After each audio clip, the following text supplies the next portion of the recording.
بفقرة لوب لليوم دكتور حنينة أبي نادر، طبعا اختصاصي طب عام، رح نحكي عن السعلة المزمنة اللي ممكن تصيبنا وتسبب لنا قلق طبعا وما تخلينا ننام إلى آخره. شو أسبابها، شو علاجاتها، وفي أمور نفسية كمان ممكن تكون السبب الرئيسي لها. دكتور حنينة صباح الخير. صباح النور. اشتقت لك والله، زمان ما شفناك. الحمد لله على سلامتك كمان، وويلكم باك للبنان. دكتور حنينة، طبعا السعلة المزمنة بنعرف قد ايه بتصيب ناس وقد ايه ممكن تسبب قلق عند كتار، وممكن كمان بعدين تعمل مضاعفات كبيرة توصلنا لمشاكل صحية. خلينا أول شيء نحدد إنه كيف بنعرف إنه هيدي سعلة مزمنة لازم نعالجها بهالطريقة، أو سعلة من وراء مرض معين. صحيح. أول شيء بنبلش جوزيف بالوقت. مزمنة يعني أكثر من 8 أسابيع. نعم. يعني أكثر من شهرين. هيدي أول شيء باي ديفينيسيون للوقت.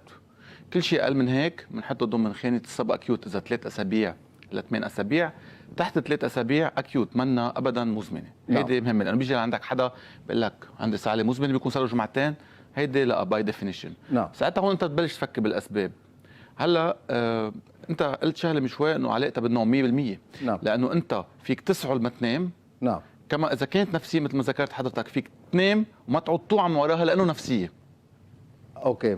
هيدي نقطه كثير مهمه. كيف يعني؟ يعني انت اذا كان عندك هابيتوال بسموها تيك او سايكوجينيك كوف، نعم، عم تسعل، وعند الولاد موجوده اكثر بالمدرسه، عم تسعل لما تلتهي ديستراكشن او تنام بتشوفه نام وما عاد واعي من وراها، هون بتفكر اكثر انه ممكن تكون مثل ما ذكرت بالمقدمه حضرتك نفسيه.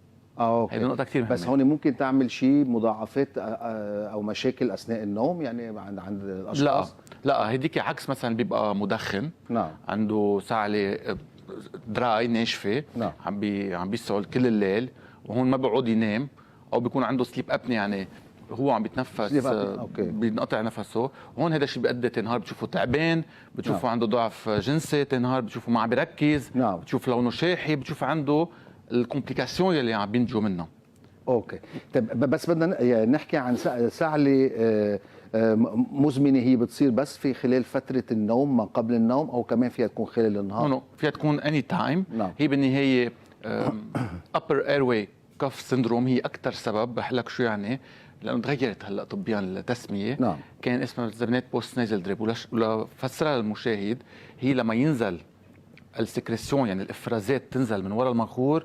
نعم. على الزعيم ويسعل الواحد. هون مش عم نحكي عن ربو او فلو. نعم. عم نحكي عن هذا السندروم. بتقسموا لحساسيات. نعم. عنده كرونيك الرجيك رينايتس، يعني هيدي هي النوع الاكثر. وما ننسى السينوزيت. اوكي. بقى هيدي كثير مهمه وإلها علاقه بالفصول. طيب خلينا نحكي شوي يعني عن الاسباب بالبدايه. صح. وباي وقت ممكن تبلش، باي عمر؟ هل عند الاطفال كمان، عند الكبار بس؟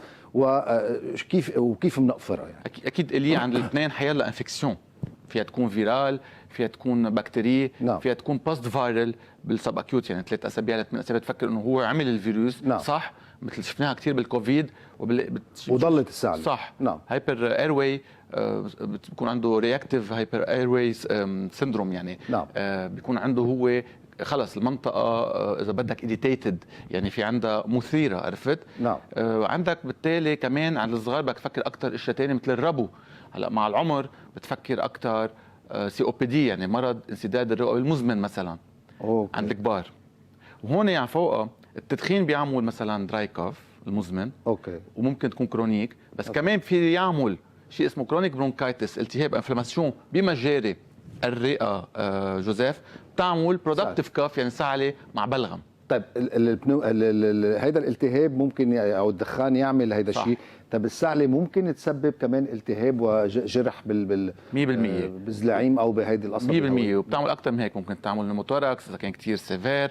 ممكن تعمل شيء اسمه سينكوبي كاف، يعني بيسعل بقوه، بيغيب عن الوعي، بيحمر عيونه، بينزعج، بيتجروح صدره، ما بيقعد ينام. حكينا عن الانسومنيا بالليل. فاكيد هي اذا بتتركها عندها مضاعفات حتى على الصعيد النفسي قدام العالم، وكيف هو ما بيحب هذا الشيء اكيد بطبيعه الحال. طيب انت عم تقول في اوقات امور نفسيه ممكن تعمل كمان السعلة المزمنه، شو باي حاله هون الامور النفسيه او المشاكل النفسيه بتلعب دور؟ عند الاولاد الصغار لما بده يلفت النظر. نعم. اوقات قدام المعلمه ما بده يروح كل ما يسأل تقول له صحه، بصير هو بده يلفت النظر اوقات. ايوه. فيها تصير تك بنسميها ابيتيود بشعه. نعم. عند الكبار اوقات الستريس اذا بدك الكرونيك ستريس كمان بنبقى تلفت النظر، بس بتصير بالاخر خصله. نعم. هن بيكون فكرهم انه عملوا له ثروت كليرنج، مع انه نعم. كل دراسات فاجت انه هذا الشيء ما بيخفف. اوكي. بس عليه نقطه كثير مهمه، يفكروا انه هن عم بيشيلوا السكريسيون غلط. نعم. وبالتالي هذا الشيء اللي بيودي مع الوقت انه بس تلتهي تلهيها او تضحكها اوكي. بتشوف انه ديستراكتد راحت السعله. وهدول اسباب ممكن يدقوا بال10%، منه رقم واطي. نعم. وعندك بالاخر اللي 10% ايديوباثيك ما بنعرف شو السبب. نعم. ولكن بنعالج. طيب أنتين لازم ناخذ هذا الموضوع بجدية، وأي متى بدنا نتوجه عند الطبيب، وشو ممكن يتعامل معنا بأي طريقة الطبيب بيعالجها؟ أنا بدي بلش بالإموبتسيس دم بالسعلة مع بلغم إلي.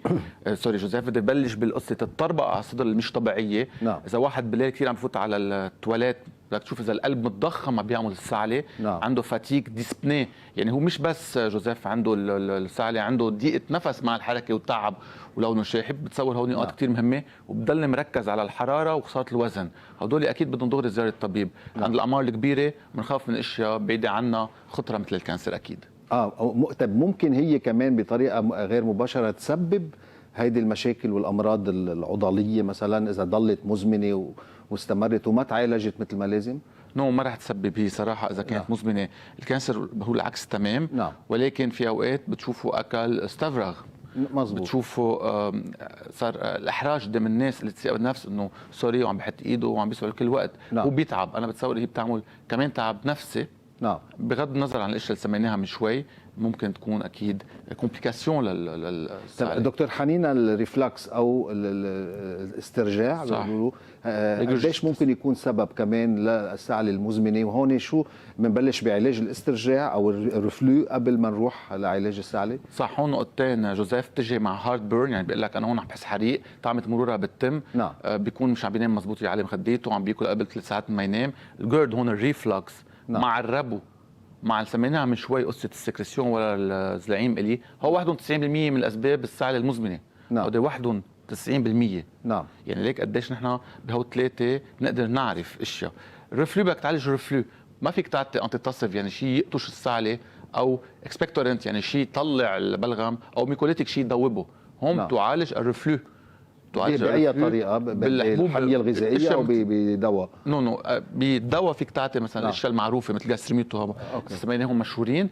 وبالطريقة العلاج ما في ياكل منت مثلا، نعنع، شوكولا قبل ما ينام، زعتر 3 ساعات قبل ما ينام، ممنوع الاكل 100%، وبيعلم خديته شوي هو قبل ما يخفى اكيد. هيدا مشان رفلو. صحيح. طيب شو العلاجات اللي ممكن نتبعها بالحمية الغذائية بالبيت او بالادوية للتخلص من السعلة المزمنة؟ ليك بالادويه المضحك انه في اوقات بيكون عم بياخذ دواء بسبب له السعله، مثل الايس انهبيتر، هدول بينعطوا للضغط الي. نعم.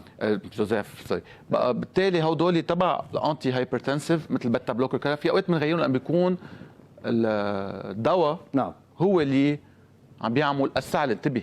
اوكي. يعني في اوقات انت بتوقف الدواء. نعم. مثل الكابتوبريل، هذا دواء مشهور في كثير بياخذوه بكبار بالعمر للضغط. نعم. هيدا بحد ذاته هو بسبب السعله. نعم. عند 1 من 3 من اللي بياخذوه، فبنوقفه بنغيره. او بيتا بلوكرز، ادويه الضغط المشهوره. نعم. فبالتالي هي نقطه. النقطه الثانيه للادويه اللي بيشيلوا السعله هن حقيقه اشياء بامب انهبيتور، بروتون بامب انهبيتور، يعني اشياء مثل الاسيديتي تبع المعده لما تطلع. نعم. بتعمل لك هذا الهارد بيرن، فبتعطي الدواء هون لتخفف من السعله. طيب اذا صار وسببت جرح بالقفص، شو بيقولوا القصبة الهوائية، ضفاج او انفلاسيون، كل هالمطارح هيدي، هون شو بنكون صرنا بمشاكل اخرى. طيب اذا فينا نحكي شوي عن اي ساعه لاخر مره لازم ياكل واحد قبل ما ينام، شو الاكل اللي لازم يتناول بالفتره المسائيه حتى ما يصير عنده هالإريتاسيون اللي بهالاماكن هيدي، حتى ما يتعرض لا للسعله ولا للرفلو؟ اكيد طالما انت عم تعالج السبب، جوزيف بدك تعالج السبب من خلال الاكل اللي ذكرناهم من شوي. نعم. بزيد عليهم اشياء اوقات الكحول والتدخين. نعم. قبل ما تنام، لانه كنا قايلين في المنت والزعتر. انا بهمني هي تعلم خديتك، لانه بدراسات 50% نعم. من العلاج اللايف ستايل موديفيكيشن هو مفعوله قد الدواء. ولكن قديش مهم تعالج السبب، لانه ليك بجوزيف ب 10% من الحالات ما عرفناهم، اعطينا ادويه اعصاب. نعم. انا رح سميها، واعطينا ادويه بتشتغل على العصب النار. اوكي. تحسنوا. يعني انت ما عرفت فريمون شو السبب، ولكن ضربت امبيريكلي، يعني العلاج المبني على المنطق بهدول الادويه، وراحت السعله. نعم. يعني بتشخيص السعله 90% بتنحل عنا.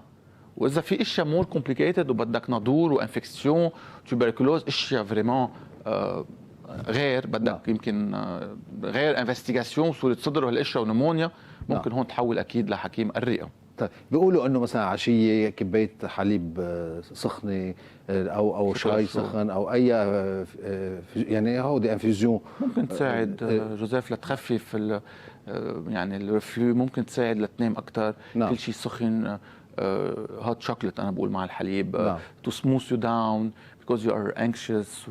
في الكامومايل مثلا اللي بيهدي كله بيلعب على تهدئه اعصاب العصب. انت بالنهايه بدك تخفف كل شيء اسمه irritant، كل شيء مثير لهالسعال. عرفت؟ بس ليك بنضلنا كمان نقول التكنيك جوزيف. يعني انت اليوم عم تسعل للكل يحطوا تمهم على كوعهم من هون ويسعلوا، هن بيرتاحوا نفسيا والبجرهم بيرتاح. في كمان تكنيك اليوم للسعال. هلا اذا كان مع سنيزنج عم تعطس كثير وعم بينزلوا مناخيرك وتعبان وهيك، ممكن هون ساعتها تكون فايرل. اي نعم، الفايرل فيه ضلوا 3 اسابيع، لانه هلا بتشوف حالات بضلوا جمعتين بقول لك انتيبيوتيك بتكون فايرل. جوزيف طبيعه الحال، وبالتالي اتركوا التشخيص علينا. في اوقات نعمل فحوصات دم، في اوقات ما بنعمل، في اوقات بنعمل صور. كمان كثير مهمه الستيثوسكوب، نحن بنفحصكم لانه اذا في ويزنج خرير او مثل صفير على الروايه ما ننسى الربو، ما ننسى الالرجيات اكيد.